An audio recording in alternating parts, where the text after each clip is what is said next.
En Afrique du Sud, plusieurs milliers de personnes ont défilé dans les rues de plusieurs villes ce mercredi à l'appel de la COSATU, la principale centrale syndicale. Ils exigent la démission du président Jacob Zuma. En Ouganda, le Parlement a effectué ce mercredi un premier pas en vue de supprimer la limite d'âge pour être élu président de la République. Objectif pour Yoweri Museveni, briguer un 6e mandat en 2021. Enfin, en République démocratique du Congo, des tirs à l'arme lourde ont été entendus ce matin à Uvira, dans l'Est, près de la frontière burundaise. Le ministre élu d'Uvira a affirmé que les combats ont lieu entre l'armée et les rebelles.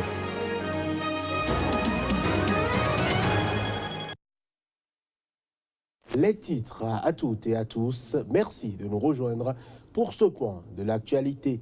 En Afrique du Sud, plusieurs milliers de personnes ont défilé mercredi dans les rues de plusieurs grandes villes sud-africaines à l'appel de la COSATU, la principale centrale syndicale, pour exiger la démission du président Jacob Zuma et dénoncer la corruption de son gouvernement. 13 manifestations au total ont eu lieu dans la même journée dans 9 provinces du pays. La plus importante manifestation a rassemblé 5000 personnes. C'était à Johannesburg. Les images. Selon la COSATU, principale centrale syndicale en Afrique du Sud, 13 manifestations ont eu lieu mercredi dans 9 provinces du pays. Ils étaient plusieurs milliers de personnes dans les rues de plusieurs grandes villes du pays à l'appel du syndicat pour exiger la démission du président Jacob Zuma et dénoncer la corruption de son gouvernement. La plus importante manifestation a rassemblé 5000 personnes à Johannesburg derrière des slogans hostiles au chef de l'État sud-africain. Au pouvoir depuis 2009, Jacob Zuma est affaibli par une succession de scandales politico-financiers qui plombent depuis des mois la fin de son règne à la tête du pays. Entre autres scandales, Jacob Zuma est accusé d'avoir favorisé des détournements massifs de fonds publics au profit des Gupta, une famille d'hommes d'affaires dont il est proche, des accusations qu'il a toujours démenties.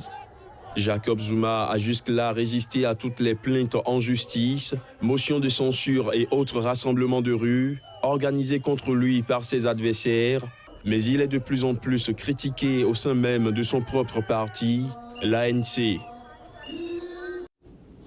Malgré l'annonce lundi dernier d'une date pour les prochaines élections locales fixées au 4 février 2018, l'opposition guinéenne a décidé de maintenir ses marches de protestation, dont celle de ce mercredi 27 septembre. Elle fait suite à la mort de 2 manifestants mercredi dernier. Voici plus de précisions à travers cet élément. La date du 4 février a été proposée par la commission électorale à l'issue de 3 jours de réunion entre commissaires, partis politiques et société civile. Une marche funèbre s'est tenue ce mercredi de la morgue de Donka jusqu'au cimetière de Bameto en banlieue de Conakry. L'opposition guinéenne a rendu hommage aux 2 manifestants décédés la semaine dernière lors d'une mobilisation pour exiger la tenue des élections locales. Depuis, le gouvernement a annoncé la date du 4 février 2018 pour l'organisation de ce scrutin très attendu, mais l'opposition reste très vigilante. Le mandat des maires est caduc depuis 7 ans. Ce n'est pas la première fois qu'une date est annoncée et le scrutin ensuite reporté. Alors cette fois-ci, l'opposition espère que ce sera la bonne. Elle espère aussi que ce sera vite résolu la question de la supervision des commissions locales chargées de comptabiliser les votes, car selon le code électoral, elles doivent être présidées par des magistrats. Il en faudra donc 343, or la Guinée ne compte que 200 magistrats disponibles. Il y a des contraintes à lever. Nous avons été informés par exemple de l'insuffisance des juges qui, selon la loi, doivent présider les commissions administratives de recensement des votes. Je pense que si un dialogue franc s'instaure entre les institutions, on trouvera bien sûr un consensus pour lever ces contraintes, a expliqué Seloun Dalen Diallo, le chef de file de l'opposition guinéenne. Je l'annonçais en titre, en Ouganda, le Parlement a effectué mercredi un pas en vue de supprimer la limite d'âge pour être élu président de la République. Au terme d'une séance parlementaire qui s'est transformée en pugilat, l'Assemblée a adopté une motion autorisant un député du parti au pouvoir à présenter devant le Parlement un projet de loi visant à amender la Constitution. Cette mesure devrait permettre au président Yoweri Museveni de briguer un 6e mandat en 2021. Au terme d'une séance parlementaire qui s'est transformée en pugilat, l'Assemblée ougandaise a adopté une motion autorisant un député du parti au pouvoir, le Mouvement de résistance nationale, à présenter devant le Parlement un projet de loi qui vise à amender la Constitution.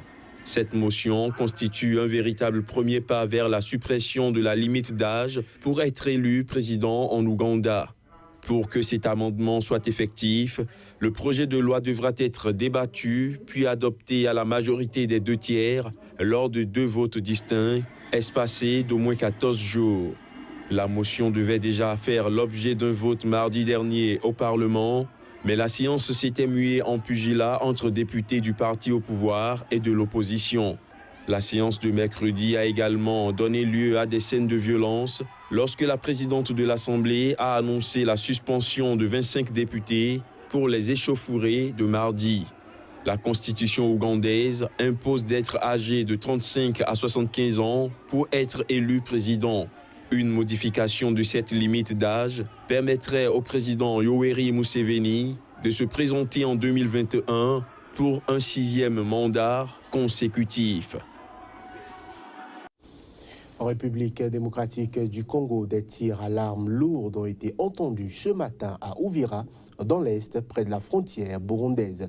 Justin Bitakwira, ministre congolais du développement rural et élu d'Uvira, affirme que les combats ont lieu entre l'armée régulière et les rebelles dans les environs de la ville d'Uvira. Les affrontements n'ont pas lieu dans la ville, mais dans les montagnes, et les rebelles sont passés jeudi par petits groupes sur les villages et ont surpris les forces armées congolaises, a-t-il ajouté. Il rassure tout de même que la situation est sous contrôle. Il reconnaît que l'armée congolaise a renforcé ses positions dans les montagnes autour de la ville d'Uvira pour venir à bout des rebelles Maïmaï. Un habitant d'Uvira dans la province du Sud Kivu a indiqué que les gens sont terrés chez eux. Mesdames et messieurs, cette édition suit son cours. 2 gendarmes burkinabés ont été tués dans l'attaque mardi soir d'un convoi de ravitaillement de carburant d'une mine d'or à Inata, dans le nord du Burkina Faso, frontalier du Mali. C'est ce qu'on a appris ce mercredi de sources sécuritaires. 2 gendarmes portés disparus après l'attaque ont été retrouvés morts et 2 autres blessés grièvement ont été évacués à Ouagadougou, a déclaré une source sécuritaire sous le couvert de l'anonymat. Le convoi, escorté par des éléments de la gendarmerie, a été attaqué dans la province de Soum après que le véhicule de tête a sauté sur une mine. Des échanges de tirs ont suivi l'explosion de la mine, mais les assaillants ont réussi à se plier, a affirmé la source sécuritaire, précisant que des recherches se poursuivaient. Frontalier du Mali et du Niger, le nord du Burkina Faso est le théâtre d'attaques djihadistes régulières depuis 2015, mais c'est la 3e attaque d'un convoi à l'engin explosif improvisé depuis mi-août. Samedi, une attaque similaire contre une patrouille du groupement des forces antiterroristes avait fait 7 blessés, dont 2 grièvement. Le 18 août, 3 militaires burkinabés avaient été tués à Inata lorsque leur véhicule de patrouille avait sauté sur une mine. Ansarul Islam, un groupe djihadiste actif dans le nord du Burkina Faso, avait revendiqué plusieurs attaques contre l'armée burkinabé ces derniers mois, dont une qui a fait 12 morts dans les rangs des militaires en décembre 2016. Le président du Soudan du Sud, Salva Kiir, a enjoint ce mercredi les forces de police de coopérer avec les casques bleus déployés dans le pays et notamment à Djouba, la capitale. Lors d'une cérémonie la semaine dernière, l'Union africaine, pour sa part, a brandi la menace de sanctions, faute dans les prochaines semaines d'une relance significative des pourparlers de paix sous l'égide du bloc régional IGAD. Plus de précisions à travers cet élément. Les relations entre le gouvernement de Salva Kiir et la MINUS sont difficiles et les Nations Unies ont appelé à plusieurs reprises l'exécutif à faciliter le travail des 13 400 membres de la mission. Vous n'êtes pas là pour vous battre contre les forces de protection régionale ou contre les casques bleus de la MINUS. Vous devez coopérer avec eux, a déclaré le président Salva Kiir. En outre, le gouvernement sud-soudanais se montre très réticent au déploiement d'une force de protection régionale de 4000 hommes, censés notamment sécuriser Djouba et son aéroport international. Seuls 600 militaires du Rwanda, du Bangladesh et du Népal ont pour le moment été déployés dans le cadre de la RPF, dont la création avait été décidée en août 2016 par le Conseil de sécurité des Nations Unies à la suite de violents combats dans la capitale entre forces gouvernementales et troupes loyales à l'ex-vice-président Riek Machar, aujourd'hui en exil.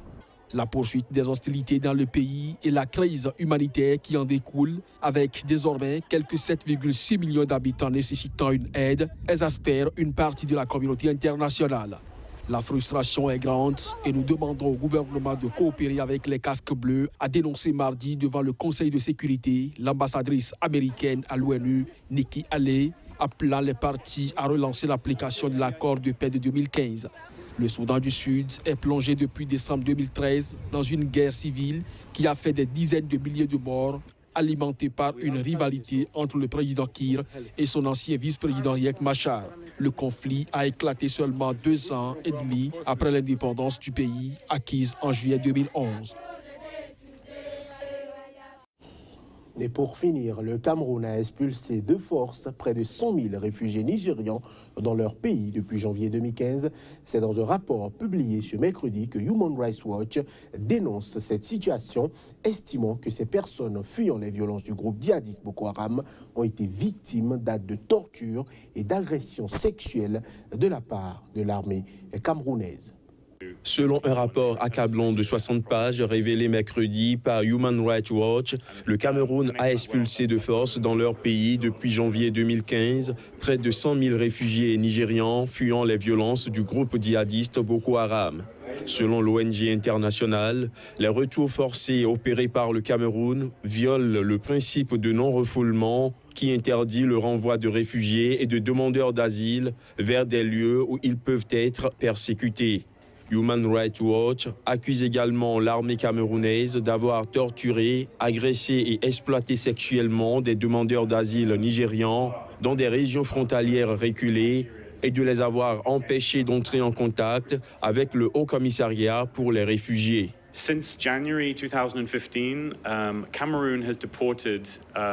Depuis janvier 2015, le Cameroun a expulsé illégalement 100 000 demandeurs d'asile nigérians, violant ses obligations juridiques nationales et internationales.